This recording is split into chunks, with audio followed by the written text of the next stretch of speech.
बिहार विधानसभा चुनाव के लिए दोनों चरणों के नामांकन की आखिरी तारीख खत्म हो चुकी है, यानी तमाम सीटों पर किसके बीच मुकाबला हो रहा है ये बात अब साफ है।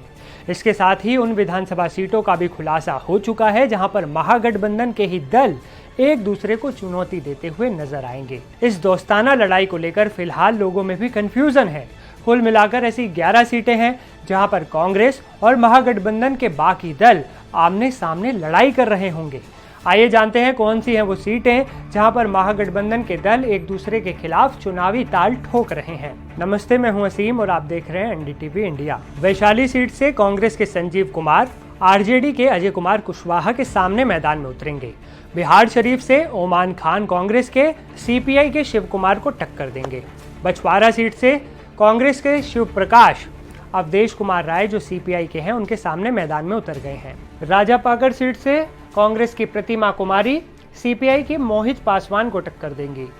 इसी तरह बेलदौर सीट से मिथिलेश कुमार जो कांग्रेस के हैं वो आईआईपी के तनिषा भारती को टक्कर देंगे।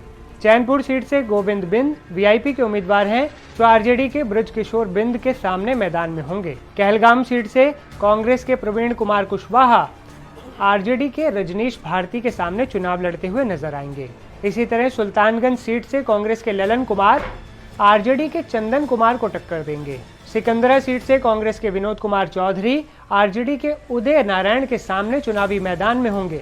नरकटियागंज सीट से कांग्रेस के शाश्वत केदार आरजेडी के दीपक यादव के सामने चुनाव लड़ेंगे। करगहर सीट से कांग्रेस के संतोष कुमार मिश्रा सीपीआई के महेंद्र प्रसाद गुप्ता को टक्कर देंगे। बिहार में एनडीए के खिलाफ तमाम विपक्षी दलों ने मिलकर एक गठबंधन बनाया जिसे महागठबंधन के नाम से जाना जाता है।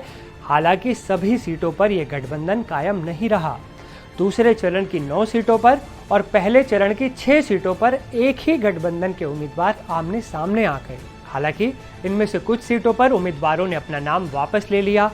दूसरे चरण पर नामांकन वापसी की आखिरी तारीख 23 अक्टूबर थी। गठबंधन के ही 2 उम्मीदवारों की आपसी लड़ाई से कहीं न कहीं आरजेडी और कांग्रेस को नुकसान झेलना पड़ सकता है। ऐसे में नामांकन वापसी की आखिरी तारीख से ठीक पहले तमाम उम्मीदवारों से बातचीत की कोशिश की गई थी।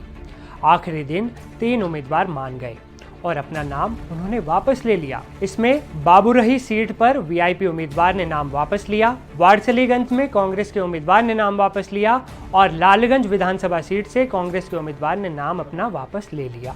इसके अलावा प्राणपुर सीट पर भी कांग्रेस उम्मीदवार की नाम वापसी हुई। इन तमाम सीटों पर महागठबंधन के दूसरे दलों के उम्मीदवार आरजेडी के खिलाफ उतर गए थे, जिससे महागठबंधन को चुनावी नुकसान हो सकता था। उधर वैशाली विधानसभा सीट पर कांग्रेस बनाम आरजेडी, बछवाड़ा सीट पर सीपीआई बनाम कांग्रेस, राजपाकड़ विधानसभा सीट पर कांग्रेस बनाम सीपीआई, बिहार शरीफ सीट पर कांग्रेस बनाम सीपीआई, गोराबोराम सीट पर आरजेडी बनाम वीआईपी, जहां वीआईपी के मुकेश सहनी के सगे भाई हैं।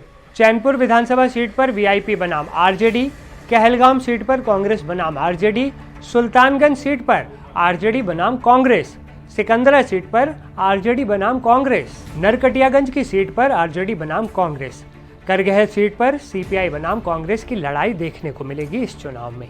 कुल मिलाकर अब पहले चरण की 5 और दूसरे चरण की 6 सीटों पर दोस्ताना लड़ाई तय हो चुकी है।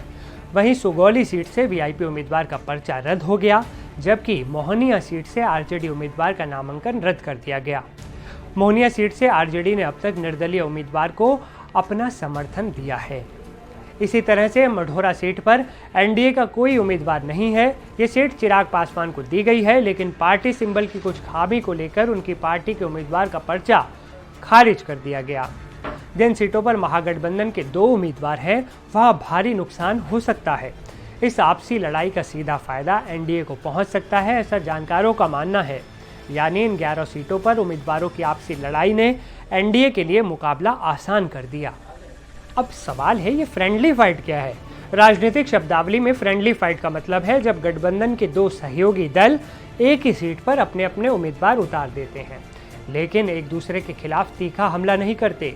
ये स्थिति आमतौर पर तब बनती है जब सीट बंटवारे में आपसी सहमति नहीं बन पाती या फिर स्थानीय स्तर पर नेताओं का दबाव ज़्यादा होता है। इसी को फ्रेंडली फाइट कहते हैं। अब आप हमें बताइए कि महागठबंधन की इस फ्रेंडली फाइट का फायदा क्या एनडीए को मिलेगा? आपको क्या लगता है? अपनी राय आप हमें कमेंट में बता सकते हैं और बिहार चुनाव से जुड़ी हर बड़ी खबर सबसे पहले जानने के लिए आप NDTV इंडिया के चैनल को सब्सक्राइब कर लीजिए। मिलते हैं अगले वीडियो में, तब तक के लिए नमस्कार दोस्तों।